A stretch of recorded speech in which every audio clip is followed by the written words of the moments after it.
Trigger warning. This video contains references to themes of suicide and depression, which some individuals may find distressing. In terms of sensitive spaces, safe spaces, what are they asking for? What are the youth saying? So pronouns would be for sure one of them, I think. But the needs are quite complex now. I think there are things like low sensory spaces for people who are maybe neurodiverse, finding communities. So I think even if you're not a person that's necessarily out right now, still finding other people, other like-minded people. And in Auckland, it's not hard to do. Things are so much more accessible and spaces are so much open. You think about ballroom scene here, you think about the arts and a lot of other places. You don't have to be out to enter in these spaces. Even the gaming sector as well. Like, there's a whole community of rainbow gamers now. Like, it's amazing. Kia ora na katoa, and welcome to Let's Get Pre-Sifik, a podcast focused on providing concepts and tools for the kete, or basket of knowledge, in dealing with suicide prevention through a Pacific lens. My name is Wiriamu, or Will, and I'll be guiding us through open, honest, and sometimes confronting talanoa about improving our mental health. Isha Ula, she/her, is a youth worker for Village Collective, working under the Rainbow Fale Sector. She works with the Pasifika Rainbow LGBTQ and MVPFAFF youth, equipping and enabling them with the tools to navigate life. Meghan Collins, she/her, is the Communications and Engagement Manager at Rainbow Youth. She is Ngāti Porou and Tūhoe with Irish ancestry. Can you talk a little bit about the work you're doing with young people? Our job is to equip and enable our young Pasifika, LGBTQIA+, and MVPFAFF young people with the tools to navigate life. I swear that acronym gets longer every time I say it. The alphabet soup. Right, the alphabet soup. And we do that through our psychosocial services that we offer at Village Collective. One of them being our diversity groups. So we work across 7 to 8 South Auckland high schools where we pop in for about an hour, and we run workshops with them depending on what they need, what they want, or if they want to learn something. And we pride ourselves in creating safe and inclusive spaces, and also being culturally relevant. And we try to make sure that the kids understand that our cultural values and stuff can work in hand with, modern Western ideas of health. So Rainbow Youth is an older organisation, started in 1989. At the time it was ALGY, Auckland Lesbian Gay Youth. And back then when it started, it was basically just social groups that were running in Auckland for lesbian, gay, LGBT plus young people who wanted somewhere safe to hang out. That was also sober. So I think back in those times, there were not a lot of sober spaces for young people to be sober together. And that was how Rainbow Youth kind of started out. Since then, we've grown massively. We currently do peer support. So peer support services is where we have probably more of our connection with our young people. And that happens in a few ways. So we have our transgender peer support workers, the TPSS that we do alongside Outline as well. And we also have our homelessness support workers. So homelessness or housing support worker, actually, now that we've updated the name of that job. So our housing support workers who deal with, as many as they can, our community experiences, housing problems at maybe a higher rate than some of our non-queer counterparts, and then just one-on-one peer support. So we don't necessarily do too much in the way of mental health or necessarily what might be considered, what's that word? Something services. Psychosocial services. That's the word, psychosocial services. But we do things in terms of like helping people get on benefits, helping people get on hormones, or helping them at that level. And we also work with their whānau family and friends. So we work at that level there in our support service. And then outside of that, we also have advocacy as another part of what we do. So we work alongside alongside many organisations and try and change as much as we can at a structural and institutional level. So thinking about government, big government, local governments, counting ourselves, different surveys that we help with as well. And besides that, we also like to do a lot of fun things. So my team does all of the fun stuff. We do like all the events. So thinking about Pride, Trans Awareness Week, all of the different days throughout the year. And we just try to put on really cool events because outside of everything else that's not always going right for us, there's always room for us to be celebrating and enjoying what we have. When I hear people talk about suicide prevention, the conversation gets brought up around the contributing factors, what goes into these things. And when I hear the word safe space, I want to see if you can help me define what that means. Or, even for families, providing a safe environment for someone to feel safe is not just something to feel good. This is actually really important, isn't it? I don't like using the term safe spaces. I prefer the term sensitive space if I have to. Yeah. The only reason is because I think safe space looks different to everyone. So what we might consider to be safe spaces, somebody else might consider to not be safe enough. And you're never going to get it absolutely right. I think there's an organisation in Puriro, actually, Ngāti o Whiti Te Rā, shout out to you guys. And when they opened their office, they said something like, we are giving the space to the young people for them to make it safe for themselves. We as adults and as people from sometimes different generations don't know how to do that. So it is about, there is a level of including or enabling and empowering young people to make safe spaces safe for themselves. Yeah, so true. Yeah, just going off what Meghan was saying, if we're not sure how to create those safe spaces, it's simple. We ask them. We're not just going to go in and be like, oh, this is what is good for the young people. We're just going to do this. I'm like, oh, hey guys, so we're thinking of doing blah, blah, blah. Where do you feel safe? Who do you feel safe with? And how can we do that? So it's very important to work with our rangatahi. What are the youth saying in terms of sensitive spaces, safe spaces? What are they asking for? What do we need to pass that message on to people watching? I think it's evolving all the time, which might be another reason why people find it hard to keep up. So I know a lot of where our younger generations are at now, of course, is like pronouns. So pronouns has become so much more of a thing than when we were in school. Pronouns weren't really as big as they are now. So our young people in high schools are currently identifying with different terminologies. And the easiest way to combat that is to ask people first. I think if you're asking in a really respectful way, that's fine. I tend to call everyone darling. So as not to get it wrong ever. No. Everyone is just darling to me, which is used as a term of endearment. Yeah, but so pronouns would be for sure one of them, I think.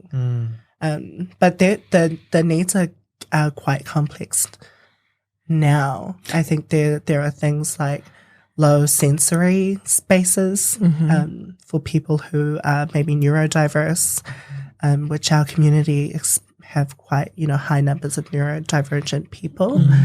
So spaces where they can have quiet times and stuff like that. And what about for our Pasifika and Māori communities who, we talked about, use the word evolving.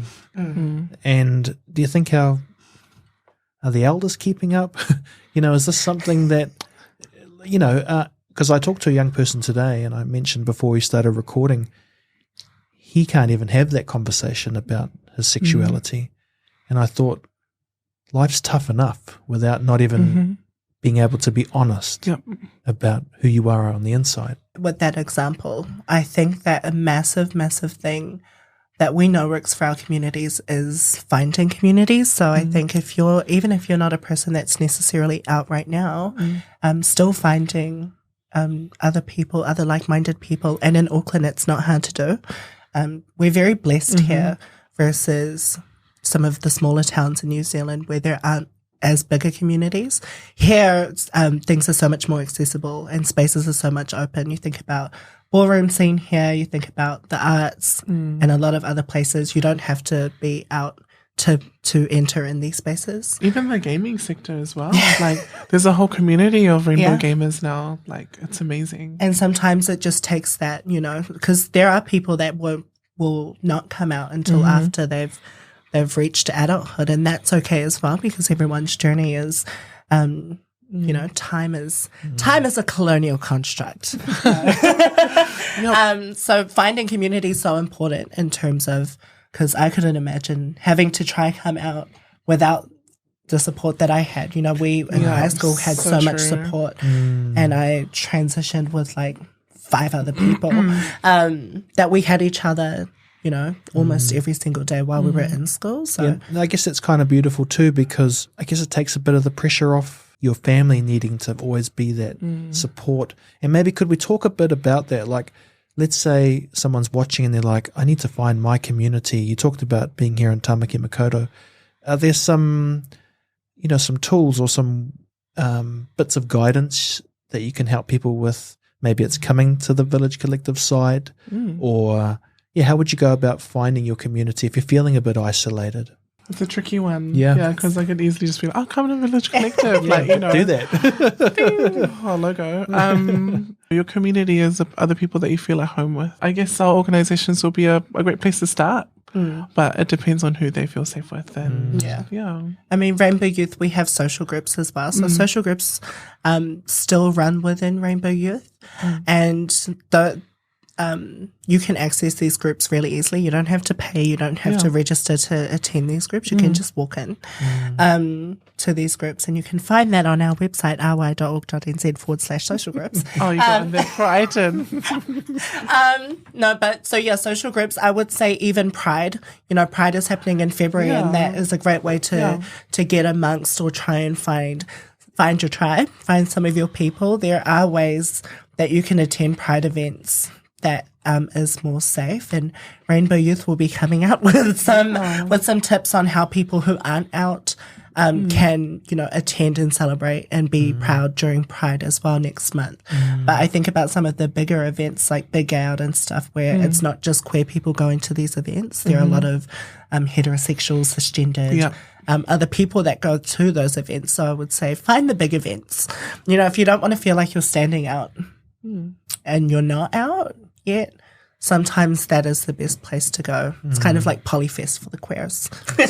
Beautiful. No, I also think social media is a really great tool as well to connect to, like, you know, it does have its downside, but, you know, also, you know, with the bad comes the good. But like that was sort of like us. So I was in that generation where it was like, you know, we like to play outside, but then technology was coming in, so we had the best of both worlds. And so I remember growing up, and then just getting random requests from the girls that I've never met before. And then we kind of just chat here and there, and then we meet at an event, and then we become lifelong friends as well. But just like Megan was saying, we also have social groups too. Plug yourself. It's not a competition.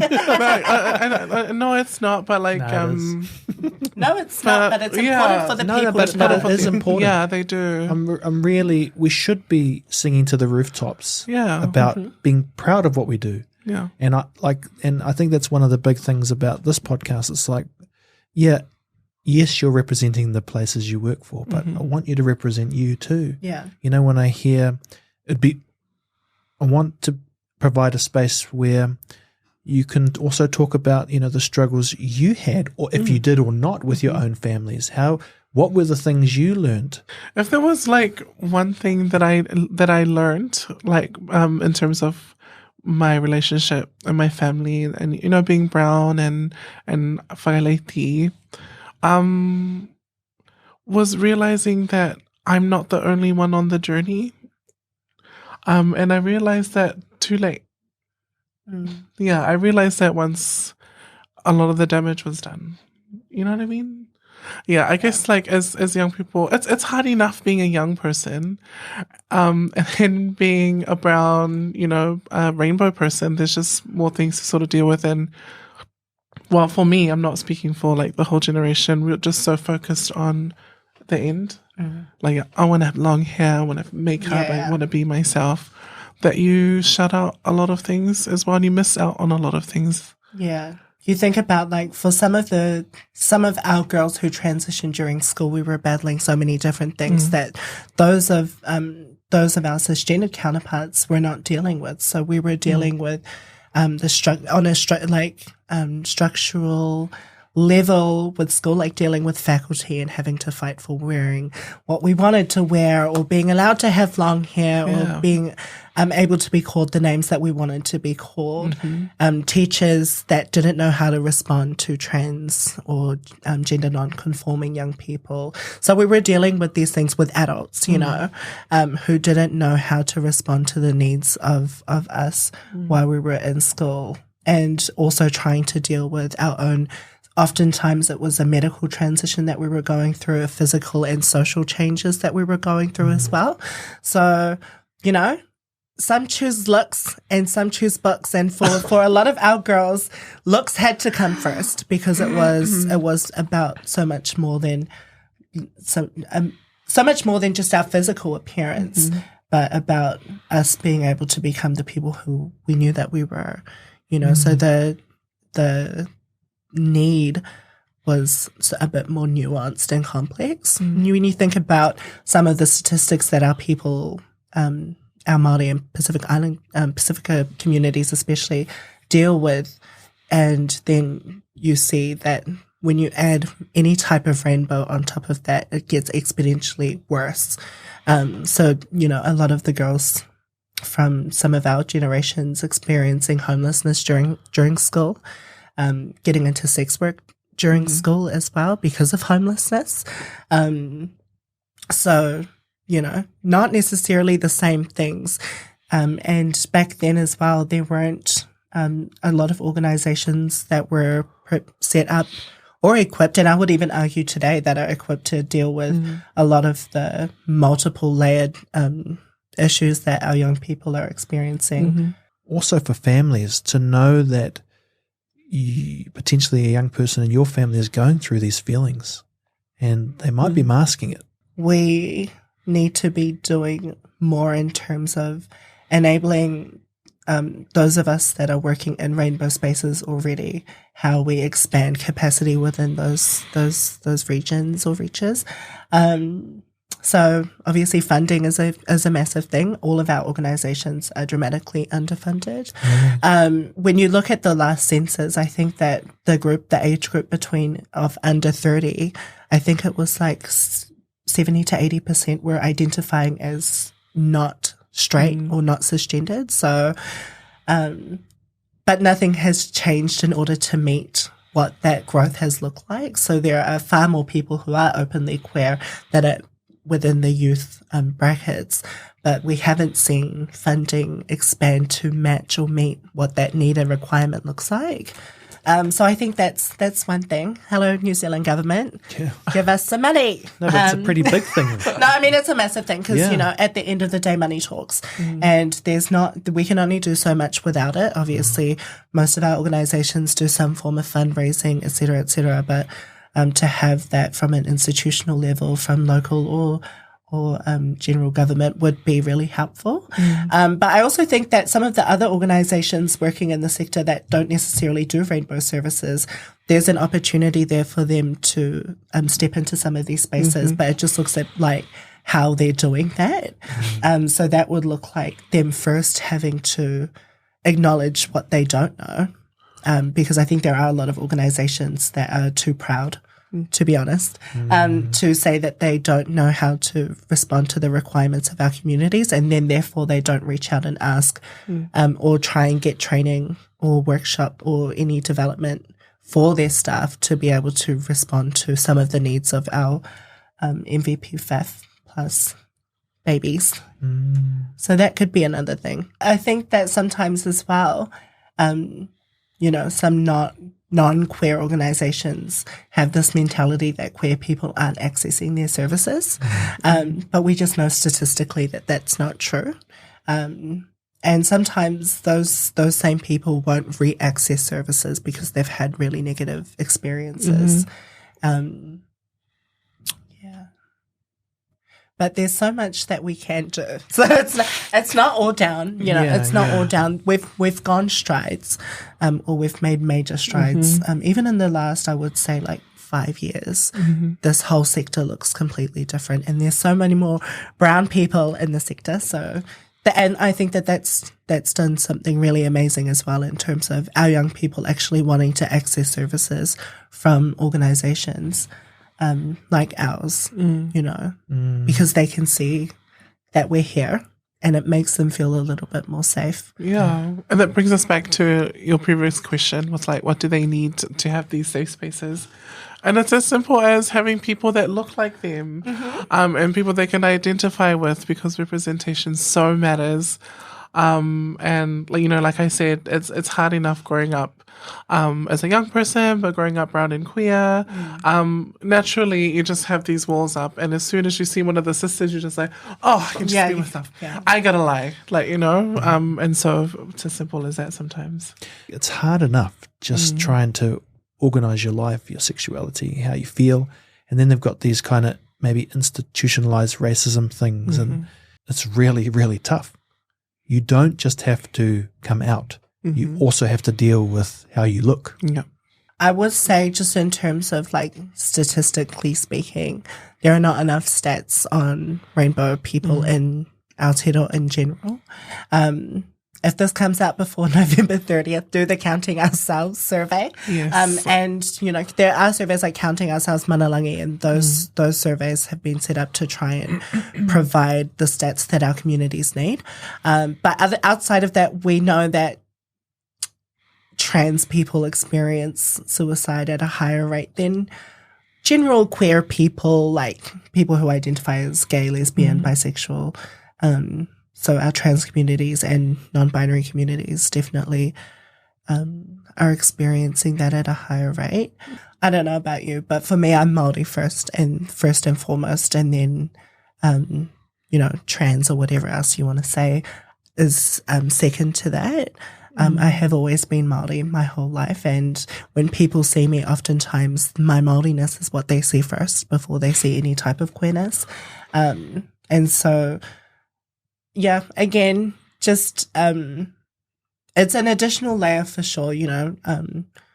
We're experiencing the same thing as everyone else. So everyone else in our community that are experiencing discrimination, racism, we're also experiencing those same things, and oftentimes we are experiencing it in a little bit of maybe a little bit more brutally than some other people, especially if you're visibly queer. Like if you are visibly trans, then people just feel like they can say whatever they want to say to you, and it's going to be super funny. And I think historically, you know, that's been a real thing.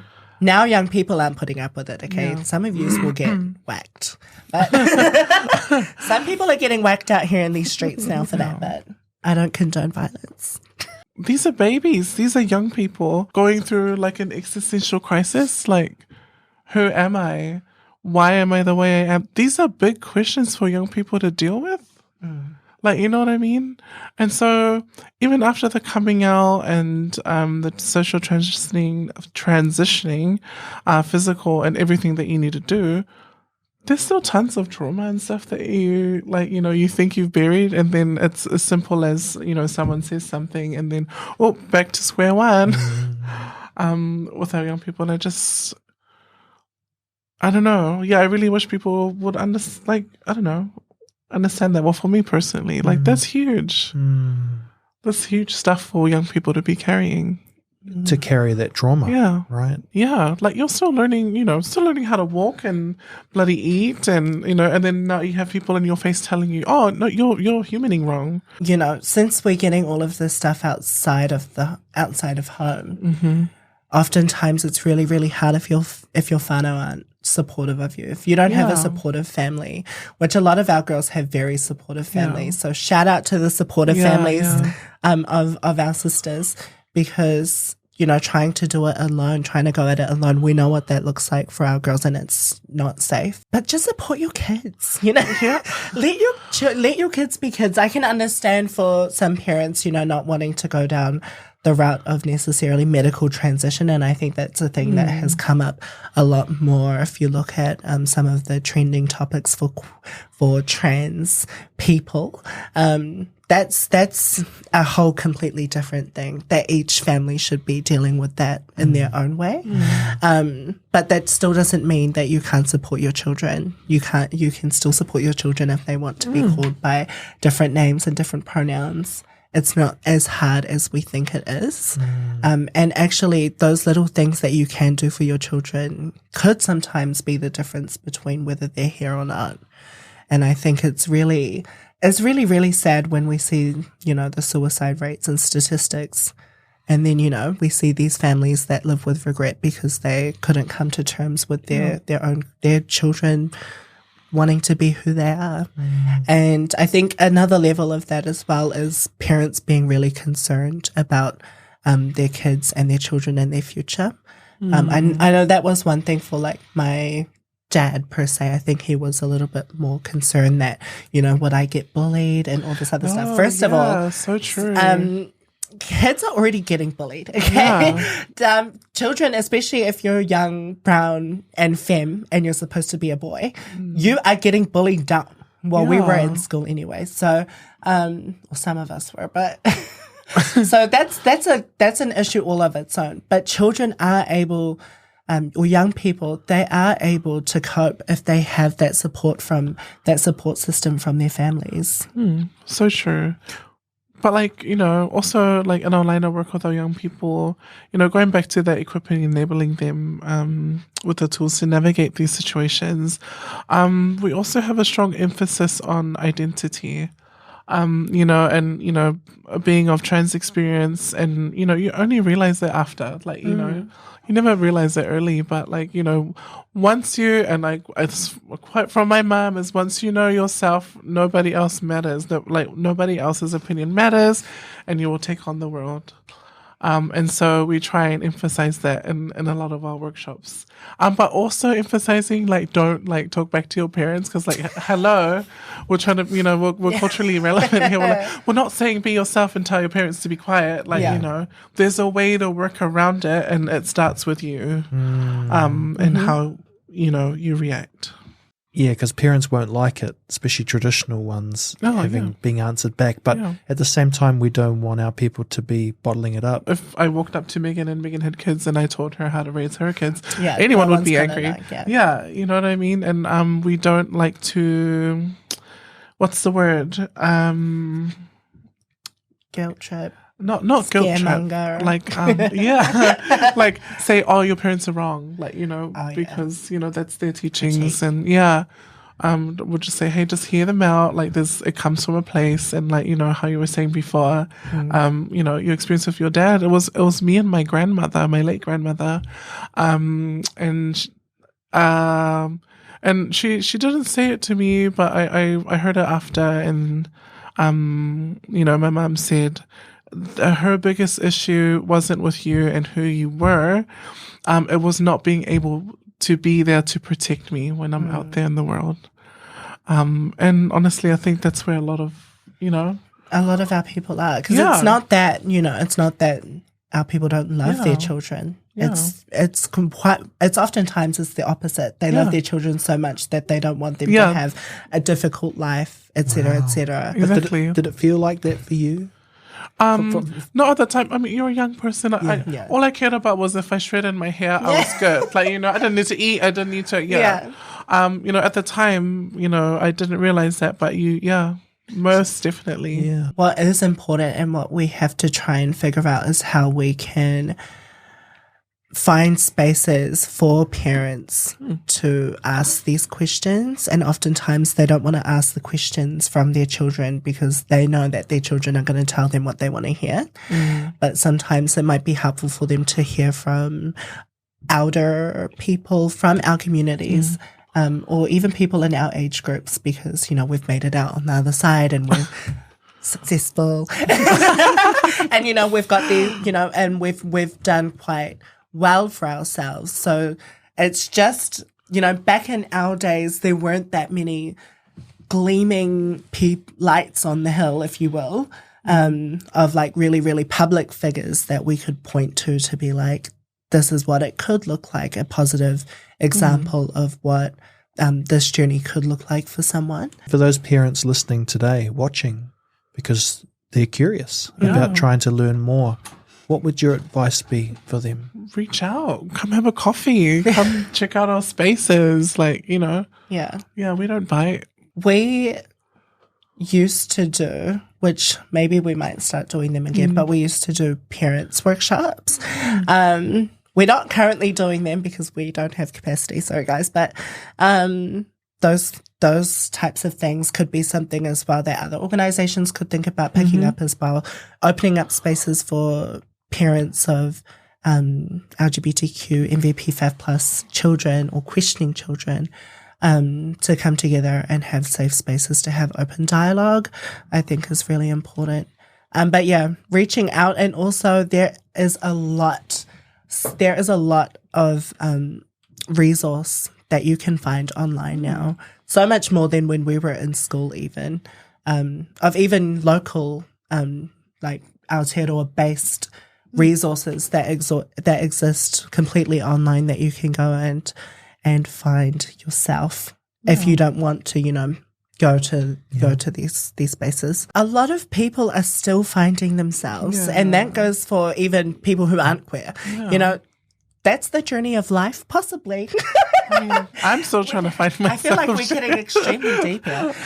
We are. To go on the journey, you have to be prepared to have some form of resilience. I think there's no way to do it with zero resilience, you know, because we don't always get what we want, and we don't always get the things that we want, how we want it, when we want it. Yeah, so true. And so, yeah, if, you know, the journey is not for the faint of heart. It just isn't. If you want to find that, you might not find it, you know, and that's not of any doing of our own. It's a societal issue. We're still stuck in some places, in some spaces, at people not even being able to get past the B in LGB, you know, to get to the T. So we're still in a space where, you know, if you're in the L, the G, the B, you might be a little bit more okay. As soon as you get past that, more people are being brought up to where that is, but it's probably not in terms of education and stuff. At a societal level, it's not necessarily as good, and that's just as the reality for us now. But for those who don't see an alternative option, that was me. You know, I didn't see any type of alternative option other than just being myself. So I was prepared for whatever this journey was going to look like. And sometimes that looked like I was doing it. I mean, most of the time I was doing it with a full sisterhood. So that's, again, going back to community and finding your people. Yeah. It's the same kind of thing that, you know, say in Māoridom, iwi, hapu whānau. The same things exist in our communities. You just have to be willing to go into those spaces and include yourself in some of these spaces. You know, like everything's forever changing. So like finding yourself can look different to many people. So in my experiences working with young people, I can say yes and no, like a little bit no. So and I would say that like you can't just ask a young person, have you found yourself? Is that it? Cool, my job is done. Like, you know, they can head off. But the way that we see growth in the young people is in the way that they talk about themselves, the way that they treat other people, and also the way that they are within their groups. And seeing that shift, I think that's like they're on the way to finding themselves. Yeah, they're on the right track. It's the little wins. Yeah, I remember we had this young person just always angry, always just grumpy, and we worked with him for a couple of weeks, and then one day we played a game and he won a prize, and we're like, oh yeah, he'll probably like pop it in his bag and go and eat it in the corner or something. And he opened it up and he gave everyone like one each. And we never thought we would have seen that, like this angry person, but like seeing him have respect for the people in the room, and and seeing the respect that he had for himself. Yeah, those are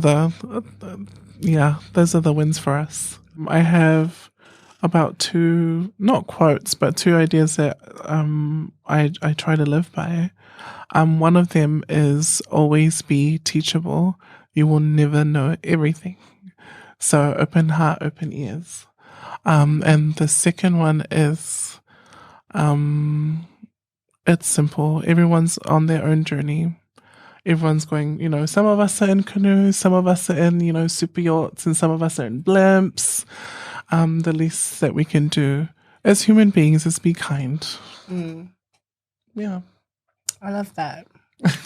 She's got fancy stuff to say to you. I've got nothing fancy to say, girl. Some of the things that I have found that have helped me, I'm going to say the number one thing that's helped me personally has been humor. So I love to laugh. And I find that, even in the worst situation, I can make a joke out of the absolute worst situation that you could give me. And sometimes I've got in trouble for it, but we've lived and we've learned. So I would say that humor, and our community does humor so well. If you can't read yourself. Yeah.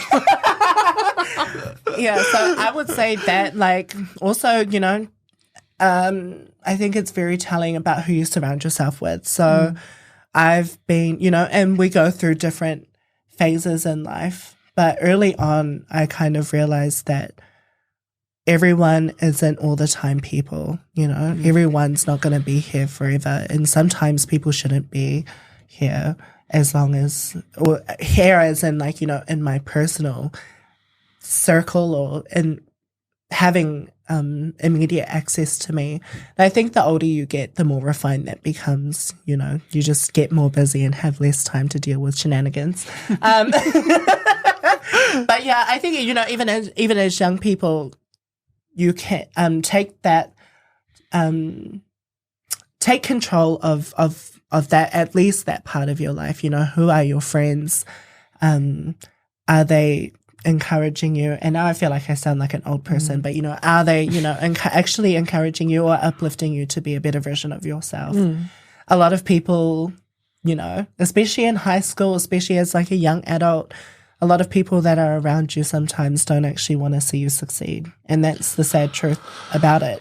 And the more you go along, the more you kind of are able to weave out people, which is fine because they'll find other people to be happy with, and so will you. But that would be my only other thing, is just be really, really selective. We're not here forever, and I definitely don't have time to waste on people that are doing shenanigans.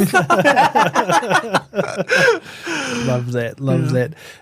Just a quick plug we've been plugging the whole way through, but who are your organizations you represent, and where can we find them? I am repping Village Collective, and you can find us, our office is in Manukau on Druce's Road, but you can visit our website at www.villagecollective.co.nz, or you can follow our social media. We have just opened up a TikTok for the cool people, so we have a TikTok, all Village Collective, and we have Facebook as well as Instagram. Yeah. Your team, Village Collective, you guys do TikTok really well. Come through to whoever's on your socials. Oh, no, the video editing has been...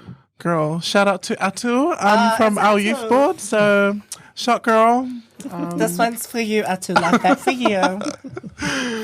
Called Rainbow Youth. So you can find us, Rainbow Youth, on Facebook, Twitter, LinkedIn, Instagram. It's just Rainbow Youth, all lowercase letters, or ry.org.nz is our website. You can also come into our drop-in centre in Auckland, 10 Abbey Street. We also have drop-in centres currently in Wellington and one in Taranaki, and we will soon have another one in Tauranga and one reopening, hopefully, in Northland at some point. Meghan, Isha, thank you so much for joining me. And more for us to think about. But for today, thank you for sharing your wisdom. Awesome. Thank you. It's been our pleasure, Will. Anytime.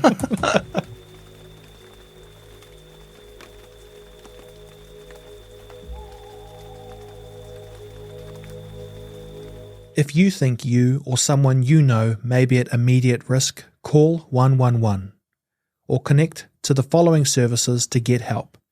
Text the Need to Talk helpline on 1737. Call the Depression helpline on 0800 111 757 or text 4202. If you would like more information on suicide prevention training and education, visit LEVAR on www.leva.co.nz. More support numbers are available in the show's description.